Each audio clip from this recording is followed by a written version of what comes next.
To be honest, nobody really knows sports numbers and gambling figures and stats like our guy, Ben Heisler, who right now is working for Sports Illustrated, sports gambling expert, also a fantasy guru. He joins us today. He is found on Twitter at Benny Heis. And he works on several different platforms, has been with Awful Announcing, and is a guy who just welcomed in a second child to his family. So I don't know the over and under as far as how many hours he is sleeping right now. So I'm just grateful for a couple minutes of your time. I'm Bryan Fenley, an anchor at Fox Sports Radio. Ben, thank you so much for doing this. I thought this would be fun. You're very analytical, and I thought, why not? Let's look at your life from a different perspective than you usually talk. So, and we're usually good at talking about ourselves. So I thought, let's get into your life and tell some of your stories. So I really, first of all, appreciate you for doing this. And did you live tweet your wedding?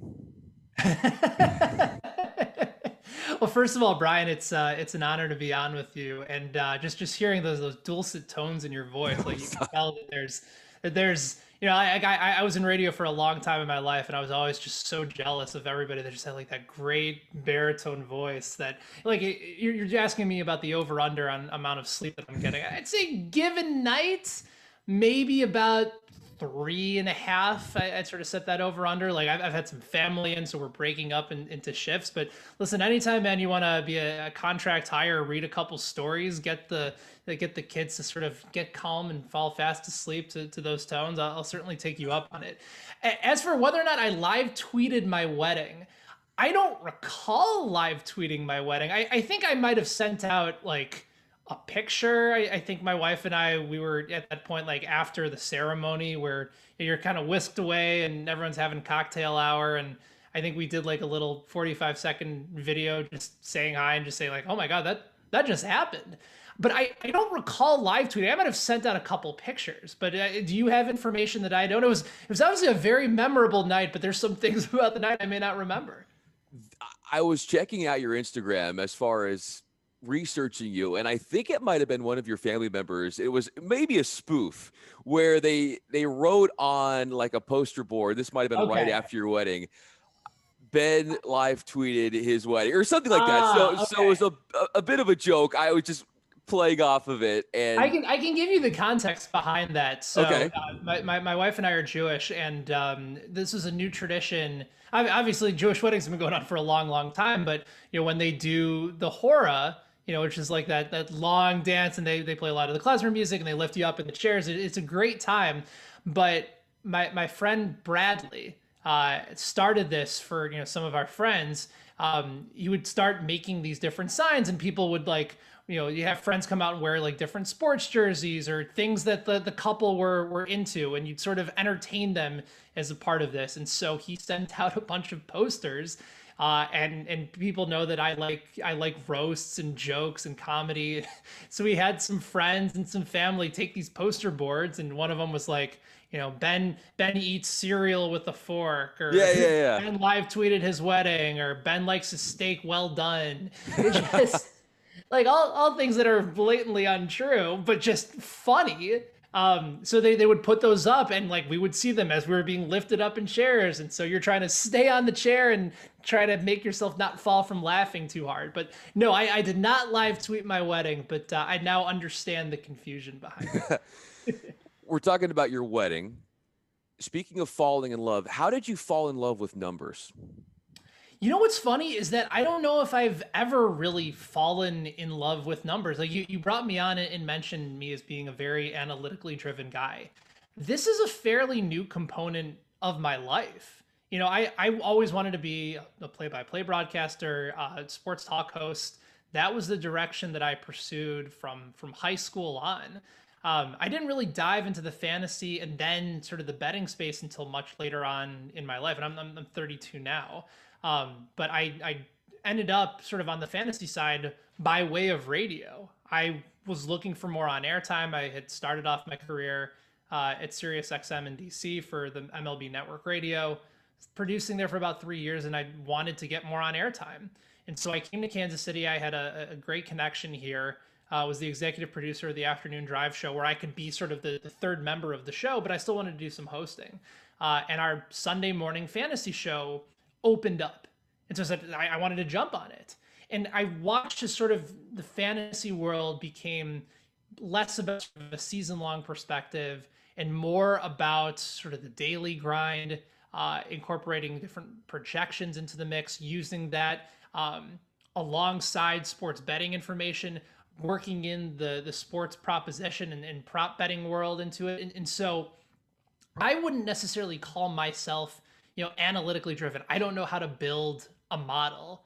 But what I can tell you is that it is imperative to be able to be successful by understanding where everything is coming from. And then when you're trying to build an audience, then say, how do I take all these different analytical models and formulas and information and consequently make it presentable to my audience? That's always been my biggest goal, and I think a strength of mine is, how do I take information that people would just look at off the surface and go, I don't understand where this comes from, and then say, oh, I understand where you're talking about.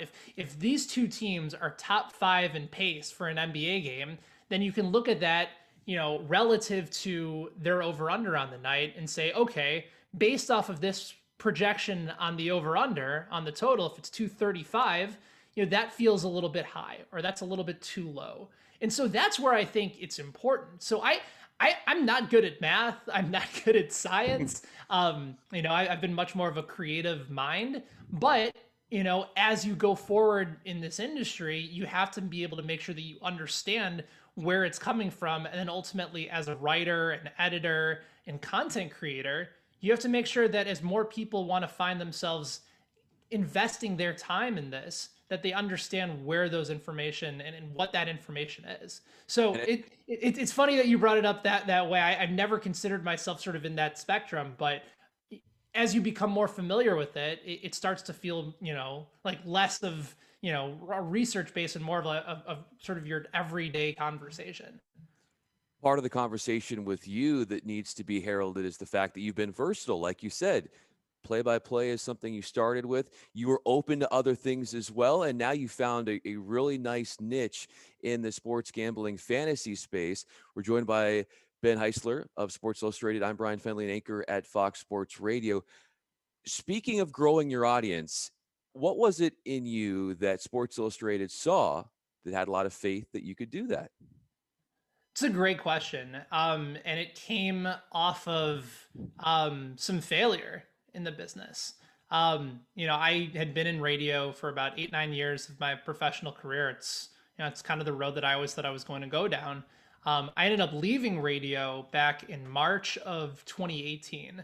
I kind of felt like things were a little bit stagnant, and certainly you being in this space can relate to the idea of you have your hands in a lot of different areas and you want to grow, but if the program director kind of sees you in one role and thinks that you're really good in one role, it's often difficult to then expand what you're doing. And so I ended up leaving radio for a startup in the fantasy sports industry. It was a local startup called Fantasy Sports Markets, where they ended up being a sponsor of my fantasy show for the last couple of years. I'd built up a really good relationship with them. And they wanted to bring me on and sort of run their entire media operations. So it would keep me in the media space. I could still do radio interviews and television hits, talking fantasy, but it was sort of on the idea of, how can you make it relatable so that people will eventually, come and play daily fantasy on our platform. And it was a really good fit, and we were growing and developing, and it was starting to become like a nice little niche market in the fantasy space. And we lost our funding at the tail end of 2019. So I was unemployed from basically the end of 2019 through about May of 2020. And the Sports Illustrated thing came along because, and again, this being in this space, networking does so much, and so much of it is who you know and the connections that you make. And I stress this to any young broadcaster, or really anybody looking for an opportunity, is, when you're networking, when you're trying to just get information, don't go about it asking for a job or trying to like turn it immediately into a job. Networking is all about what you can do for each other. And so when you're learning about an industry or when you're talking to, a president of a company and would someday maybe love to work there, stay in touch with them. Let them know about the things that you're working on. Don't be asking for a job, because if something opens up and they really like you, they'll recommend you or they'll tell you about it. Or over time, if you feel like you've built up that relationship, um, something will come along. And so I ended up networking with a guy named Ian Ritchie, who's one of the VPs over at Sports Illustrated. Um, and he came across something that I put together right around the draft. This is just something I wanted to do for fun, which was I ended up talking to 32 either NFL insiders or fantasy analysts or people in the betting space. And I assigned them all a team and we did our own mock draft. And this is when Zoom was really starting to Sure. pick up. We ended up working with a company called 8x8, which has a similar type platform. And so we had, Therese Paler, the late Therese Paler, Diana Rossini, Brad Evans, numerous other, major names in the industry, all selecting on behalf of a different team. Like we did this mock draft and we had a lot of fun with it. After you selected your team, you took a shot of your choice. You toasted, frontline healthcare workers, and we sent out a bunch of clips. And my now boss, Ian Ritchie, saw several of those clips. Turns out they were in the market for a new editor and writer and content creator. Saw what I was building just because it was something that I wanted to do. Thought it could be a really good fit for what they were trying to do at SI, and reached out and said, "We're looking for somebody. Is this something you'd be interested in?" And this is how it works sometimes. If you keep yourself relevant even when you're Yes. not necessarily working on a mainstay platform, but you got to be your own best person here. You got to sort of represent for yourself. And again, like this, I didn't do this with the intention of trying to get a job. I did this because I wanted to do it. It just happened to get picked up by the right people, and the right people saw it. And I've been there since the end of May, and it's been a whirlwind. It's been a lot of fun. If I could take those last 3 or 4 minutes of what you just said and encase it into a memento or put it in a museum or have it be taught to everybody who's interested in sports media, I think that would be fundamental to the learning, because your story is fascinating in the sense that relationships, they don't necessarily pay off right away, and we are in this instant gratification society. And it's like you said, Ben, it's not just about what he can or she can do for me. That's not how it works. There has to be something mutual, and you have to be likable. And if you come at somebody and you say, hey, what's open, or what I want this. Then you become a burden, and then people kind of get turned back. And so that's Right. not how you want to do it. It's all learning. Like we're all learning, because that's not, I would be curious to see your thought on this, because it's something that I've learned over the years, and I was never taught it necessarily. So I'm polishing it and trying to get that aspect of things better, but it's definitely something that you seem to have harnessed really well. I got lucky, Brian. I've had incredibly supportive family over just my entire career and growing up, and them knowing that this is something that I wanted to do for a while. And I was also lucky in the sense that, um, my mom has a pretty fascinating background. She was a lawyer by trade, hated it, like Wow. went through law school, like we did the whole thing, hated it, got into marketing, hated it. And then for the last 32, 33 years, like she started this company right before I was born. She started her own company called Lawternatives, which was career consulting for lawyers that are basically looking to get out of law Oh, and go wow. pursue their passions and do anything else. So she's always been an amazing resource for me as far as understanding networking and talking to the right people, because she's been doing this for the last 30 something years of her life. And interestingly enough, she kind of used that on her own about the last several years ago. Business was a little bit dry. She's always been fascinated in the mixology world, and now she has another gig as a mixologist, where she designs Oh, signature cocktails for different events called mixed metaphors. But she was always such a good bouncing, what's the word I'm thinking of?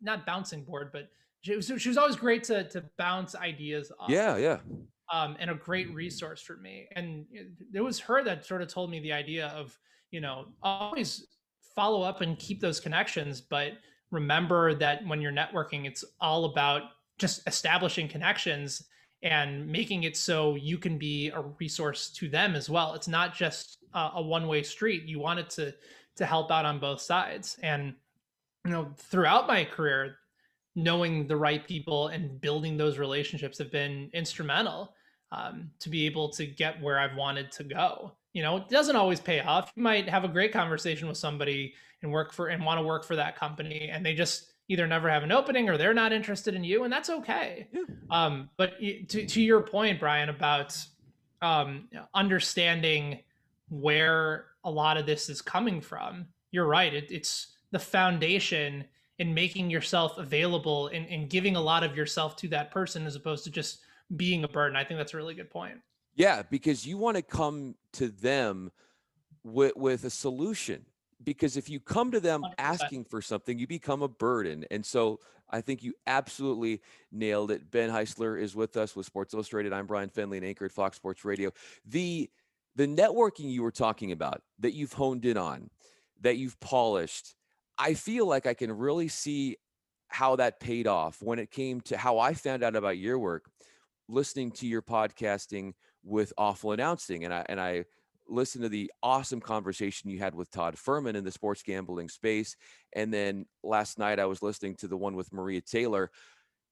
You bring it on during your time there, you brought on so many A-listers. How did you become such a good interviewer? I would contend that I still have a lot to learn about interviewing. And I appreciate you saying that, because I take a lot of pride in the questions that I try to ask. And I think a lot of times we sort of fall prey to um, writing down a bunch of questions and feeling like we have to get through our entire list. Like, oh, well, I wrote this down. It must be important. The people that I've had the privilege of talking to, like you mentioned, Maria Taylor, what an insightful, terrific on-air talent and analyst, and reporter. Adam Amin was my last guest at Awful Announcing, and he was a Chicago guy like myself. So we were able to just share some stories. And we had one of my favorite conversations with him was about the old NBA on NBC theme song, Oh, which yes. now has been, uh, adopted by Fox Sports, which is where he's now working. So we were talking about him calling college basketball games for Fox, and he might be able to come back bumping with the NBA and NBC theme music when we were both, in our mid 30s growing up Bulls fans in the 90s. And like, that was just like the coolest thing for both of us. Um, Ian Eagle, it was one of my favorites too. He told an amazing story about how he meant to download the Uber app, but accidentally did it as a driver as opposed to a passenger. And nobody sort of handles a bit and takes the bit further and further and further than Ian. And he was just a wonderful guy to talk to. And Diana Rossini was on the podcast as well, and Mina Kimes. I've been fortunate to talk to a lot of really wonderful people. And honestly, just if you let them talk and respond to what they're saying, as opposed to feeling like you have to get your list of questions out, the interview is going to go so much better, because they can tell that you're listening to what they have to Exactly. say. They don't feel like, I remember somebody talked about 2-3 minutes, and then if all of a sudden I just randomly ask something else, as an interviewee, I feel like I just gave you like this really compelling, thoughtful answer, and then you just completely moved on. And I remember I would talk with some of my hosts about that at MLB. I was like, listen, I know we have a limited amount of time, but at least acknowledge what they've said, or Yeah. take it and then transition into something else. Um, because if someone's talking to you and they just completely move on to something else, don't feel like you were heard.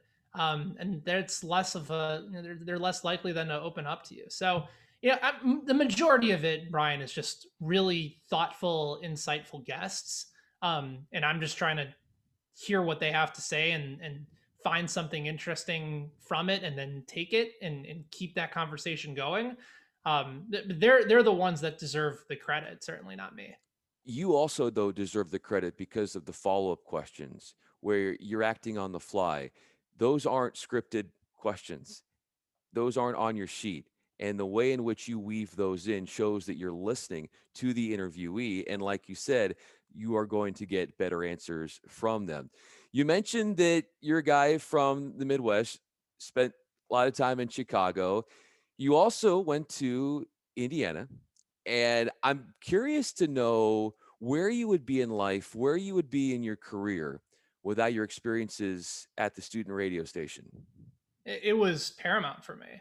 Um, I was able to be the sports director for WIUX, which was student radio, for 3 years. And I remember it's funny. I think about this all the time, especially now with a wife and two kids. Not the what if of that, but the I would have had to give up my sports director responsibilities if say I would have taken a semester abroad or gone and traveled.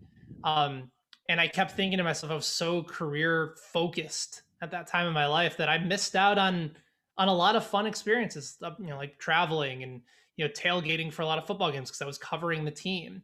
And sometimes I think back and say, I should have had a little bit more fun. I should have, still had that trajectory and known what I wanted to do, but also had that understanding of, you only get these 4 years, and especially, for kids now over the last year and like dealing with college and high school in the middle of a pandemic. I feel for those kids so much, knowing that opportunity for those types of years to not have that kind of experience has been sort of taken away from them.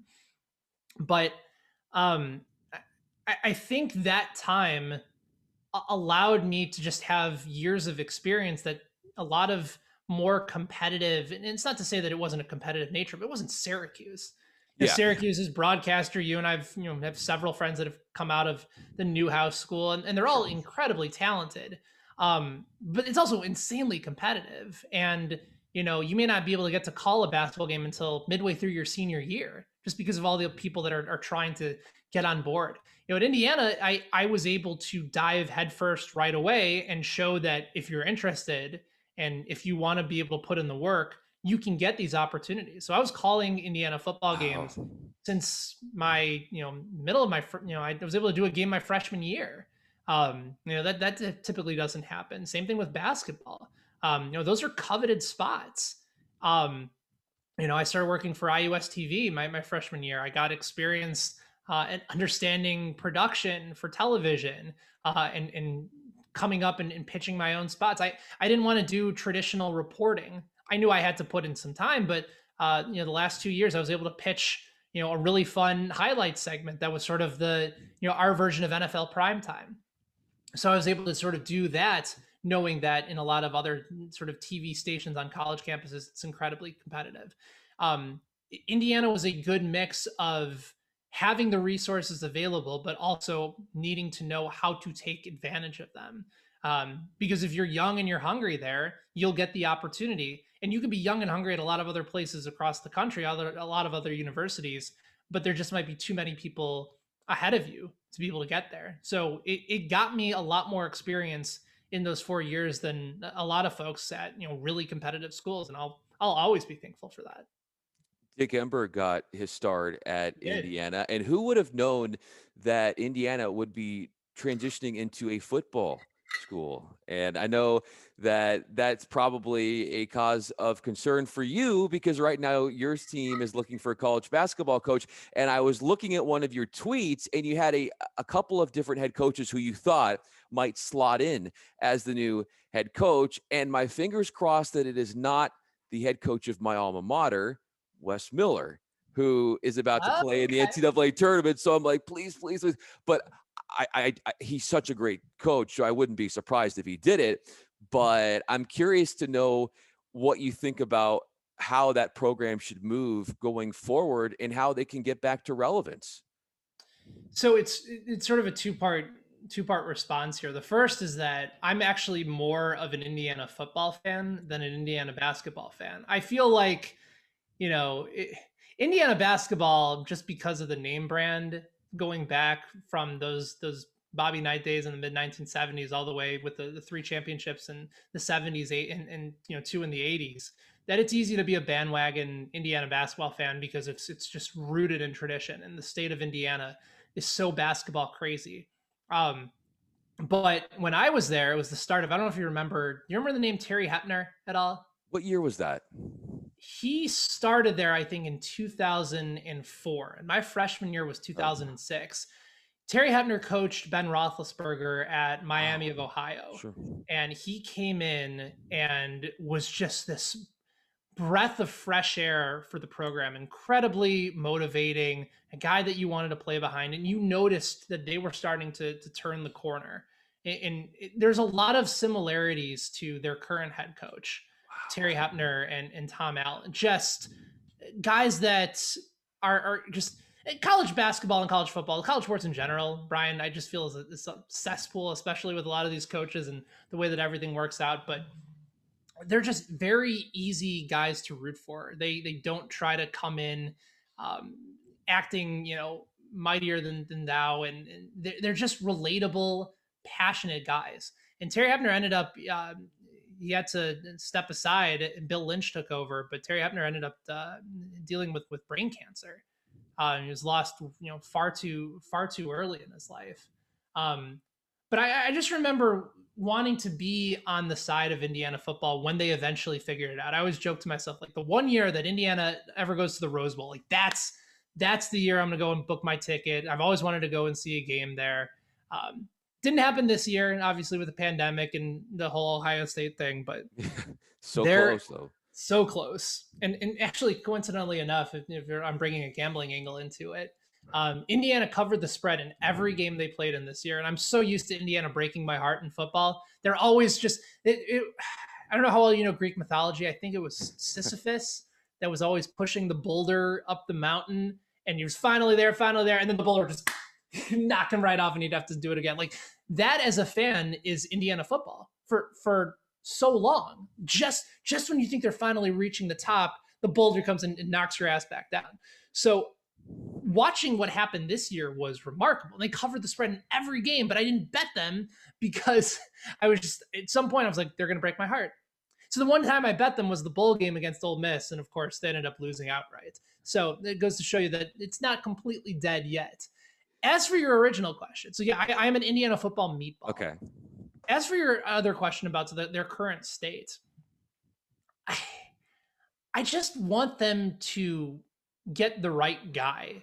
And I know that sounds very easy and very cliche, but when you're Indiana basketball, you still have this mentality that every coach in the country would drop whatever they're doing to come Sure. and be your next head coach. It's a great program. They have a ton of resources. Bloomington is a really good campus and a good city. You're in a state that cares about basketball. You'd be the number one focused on program in the athletics world. But it's kind of like Nebraska football right now. There's still a Yeah. lot of pride and tradition associated with it, but you got to start winning again if you want to have that same recognition as the top guys. Like Nebraska football right now is not Ohio State. It is not Alabama. It is not LSU. They could get there. You know what? I also tweeted this clip out, and again, I apologize for rambling, but it's Oh, Indiana. you're good. I like It it. tends to happen. Did you ever watch the show on HBO called The Newsroom? I started it. I need to get back into it, but I Okay. really enjoyed it. All right, so if you started, you'll remember this scene. It's a panel, and Jeff Daniels, who's Will McAvoy, who's like Yeah, this yeah, yeah. longtime anchor, he's participating in this panel. He's kind of checked out, and there's a student in the audience asks, "Why do you believe America is the greatest country in the world?" And he kind of gives a sort of half-assed answer, and then he notices he sees his longtime producer in the crowd, and she's holding up this sign, and it says, "It's not." And then she takes it down and puts up another sign and says, "But it can be." And that's kind of how Indiana basketball could be. It's not a top 5 program right now. It's not even close. But if you're winning, if you're playing at the level that they're capable of if you're playing in a sold out assembly hall every night, if you're competing for Big Ten championships each and every year?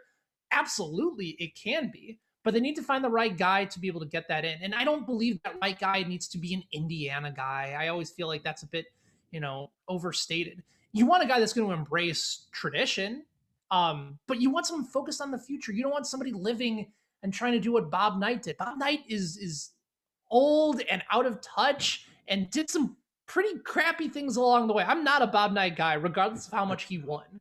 I want somebody that understands the what basketball is evolving into, the element of positionless basketball, wanting to recruit players that understand what that next level looks like, building and sustaining for the future. That doesn't have to be an Indiana guy. And so, I've heard some names come up like Steve Alford. Like, no, Steve Alford's not a good coach. Like, he hasn't won. I heard the name Keith Smart come up. Like, that's an interesting name. Obviously, a legend in 1987, but he's coached in the NBA for several years, so he understands what it takes to get to that next level. He's been a head coach at the NBA level. And yes, there is a connection to Indiana there. So like that part, I don't mind. I just want them to get it right. Like I thought they did that with Archie Miller.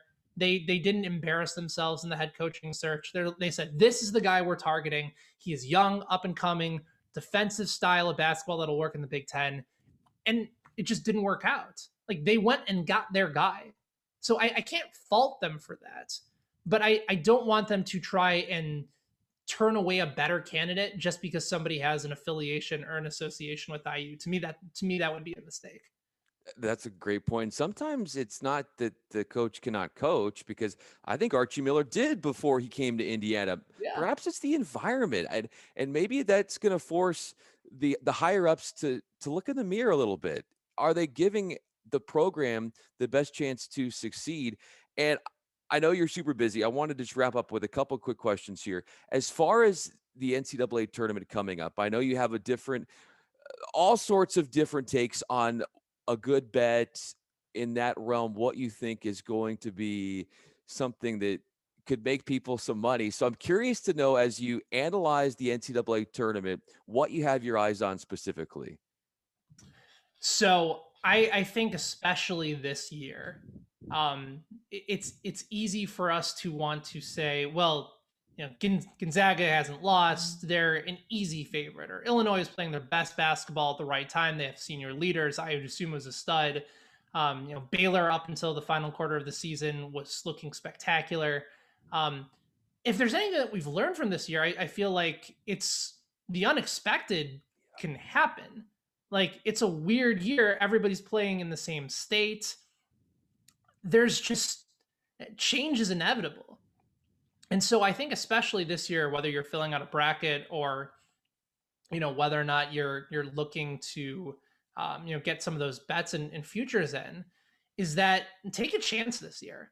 Like there's just so much that's unknown, and the schedule could change at any point. Like I think Moses Wright for Georgia Tech, the best player, ACC Player of the Year.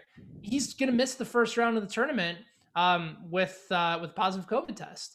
And that changes everything. Georgia Tech was one of the hottest teams coming in, and now they're playing Loyola Chicago. You saw the line move 3.5 points. That's a big deal. Something like this could happen in a moment's notice. So I think if you find a team that still has some senior leaders, good guard play, experienced head coach, and that stuff still matters. But it wouldn't surprise me if no number one seeds make the Final Four this year. You've only had 1 year in college basketball history, Brian, where all 4 number one seeds have made the Final Four. And, I feel like so many of us were just automatically locking in Baylor and Gonzaga and Michigan and Illinois, into our Final Fours because they're the best teams and they've been the most consistent teams all year. Especially based off, if you're in a big bracket challenge, take some chances, man. Like, that's going to differentiate your lineup. It's a similar sort of philosophy to if you're playing daily fantasy. It's easy to make a cash lineup where you're playing the best guys, but the people that win tournaments are the ones that are playing the high risk, high volatile lineups where that lineup most weeks could completely, collapse upon itself. But if everything goes right, you have leverage on the field. And so I think this is one of those years where you can attempt to find a little bit more leverage. I think a team like Iowa, a lot of people are down on them right now. They don't defend particularly well, but they have a lot of seniors on that team, and they brought guys back specifically to try to make a run in the tournament. I think they're a really interesting squad. I'm looking at the matchup between Drake and Wichita State tonight. Like I think that's going to be a fascinating matchup, and especially Drake getting some guys back healthy. 11 seeds have traditionally, especially if they've made that first 4 round, have one of them has made a deep run over the last several years because they kind of get the ball rolling a little bit earlier. So I'm just fascinated to how everything's going to ultimately line up this year. But bet on upside, bet on talent, and bet on some experience. Like Texas is another team that I've loved to fade in the past, but everything finally clicked for them this year. Like I was waiting for the Shaka Smart team to finally click. It hadn't for so long, but they have really good guard play. Like they have some beasts inside. They have good size. They won the Big 12 tournament. They're a 3 seed that I think some people are sleeping on a little bit. So I'm fascinated in what this tournament's going to look like, and it'll be weird Friday through Monday as opposed to your typical Thursday through Sunday. But certainly very excited for it. So take a little bit of chances this year. That would be sort of my goal. Yeah, I'll take the extra day of college basketball, and like better than anyone, it's not the body of work that usually indicates who is going to win this tournament. It's just who gets hot at the right time. You look at For those sure. UConn teams with Kemba Walker in the past; they just started winning ball games and won an NCAA title. My last question for you, Ben Heisler, with us with Sports Illustrated. I'm Bryan Fenley. You talked about the risk and how much you take in the sports gambling space. How does that compare to the risk you take in other endeavors in your life? Wow. I've never had anybody ask me that before. It's a fascinating question. Um I think I'm not as risk I think I'm a little bit more risk averse than maybe I would like to be. And again, so much of that is just based on kind of where you are in life. It was a risk in my mid 20s leaving a solid job in DC to come to a city where I didn't know anybody other than my host in Kansas City. I had been I'd been dating somebody for about 5 years at that point. We dated through college. Her family was in the DC area. Like that was somebody that I had a serious relationship with. But I also knew at that point in my life, if I didn't give myself an opportunity to get on air and to go down that route, then I wouldn't be happy. And I knew that, and she knew that. And so, at that point in my life, it was easier to take more risk and to try something else. And I think even though it's easy for me to say, well, like my first priority is my wife and my 2 kids, and that's always going to be my top priority. But um, if there's an opportunity to find like happiness and follow passion, if you're with the right people in your life, they'll encourage you to go down that road. But you'll want to do it as a team. You'll want to do it with them in mind. And so I've had an incredibly supportive wife in this process and family that has allowed me to sort of go down this road. And she knows that it's not ideal that like we're trying to get dinner together and I'm looking to see where the lines are moving for certain games or if I need to lock in an NBA lineup, but she knows this is what I'm passionate about. She knows that this career makes me really happy. So I feel like I found that good balance. But I mean, am I gonna feel like I'm gonna jump out of a plane tomorrow? I'd love to be able to say that I could take on that risk. I'm terrified, but I think it's always a good reminder that yeah, you might be a little bit more risky when it comes to how you want to bet or how you want to put together your lineup, or if you're into investing, or if you were in the whole GameStop thing, or if you're into NBA Top Shot. What's nice about it is that even though you may not be able to take on that kind of risk in your everyday life, to still know that there's something that kind of, I don't know, gets you going a little bit, kind of amps you Yes. up a little bit. It's a nice reminder that if there's some things that you might be nervous about or concerned about or feel like you're just remaining too cautious, there's just one little thing over on the other side that, again, as long as you're ultimately in control, you need to be able to have some Yeah. control here. Um, but it's a good reminder, I would say, that just when you feel like you can't try something new or do something different, you know, even just by taking a risk on, an underdog at the 3-1 odds, that's different. That's a little bit out of the ordinary. And sometimes the payoff is worth it. Other times it's not. But that's a fascinating question, right? That's a great way to sort of wrap this up. I wish I could give you a better, sort of more straightforward answer. I just hadn't really thought about it. But my goal is to be able to say that when I need to take the risk, when I want to take the risk, I'm not being held back. And I think the only person in a lot of these times that would be holding back is myself. And that's something that I hope over time I become more confident in, to be able to say, if this is worth it to me, you just go out and you do it. And when you take that risk, I got the money on you that you will execute. Ben Heisler I was won't let you Sports down, Illustrated. man. I'll take that. Ben, it's been an awesome pleasure to have you, and I'm a big fan of your work.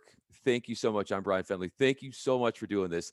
I think this might have been a little different than maybe the most of the interviews and conversations you're a part of, but I thought it was cool to sort of shine the light back on you and get an introspective look at your life. This was a lot of fun, Brian. I'm so thankful that you invited me on, and anytime, we'd love to do this again.